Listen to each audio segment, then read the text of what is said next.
ఇది నాగలోటి నుంచి వెళ్ళే రూట్. ఇక వరకు ఒక లెక్క, ఇక నుంచి ఒక లెక్క.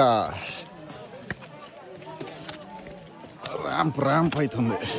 శ్రీశైలం మధ్య మార్గంలో అడవిలో మాకిక్కడ కొబ్బరి నీళ్లు దొరికాయి.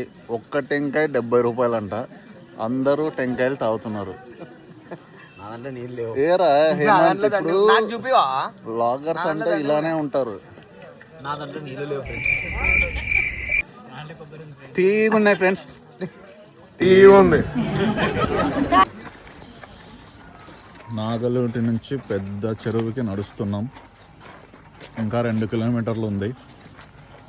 ఇలానే అడవిలో అంతా చెట్లు, చుట్టూ చీకటి, టార్చ్ లైట్ పెట్టుకొని నడుచుకుంటూ వెళ్తున్నాం.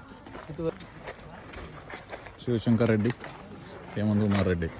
నాగలూటి నుంచి 10 కిలోమీటర్లు ప్రయాణం తర్వాత పెద్ద చెరువుకు అయితే చేరుకున్నాము. ఇక్కడ అన్నదాన కార్యక్రమంలో భోజనం చేసి మాలో ఒకడైన హేమంత్ తప్పిపోయిన కారణంగా నేనైతే మైక్లో అనౌన్స్ చేస్తున్నాను. వెంగోటి హేమంత్ కుమార్ రెడ్డి పత్తికొండ, ఎక్కడున్న అన్నదాన సత్రం దగ్గర రావాలి. వెంగోటి హేమంత్ కుమార్ రెడ్డి పత్తికొండ. అనౌన్స్మెంట్ అయితే విని మావాడైతే మా దగ్గరకు వచ్చేసాడు. మొత్తం 33 కిలోమీటర్లు నడిచిన తర్వాత పెద్ద చెరువులో అయితే విశ్రాంతి తీసుకోవడం జరిగింది.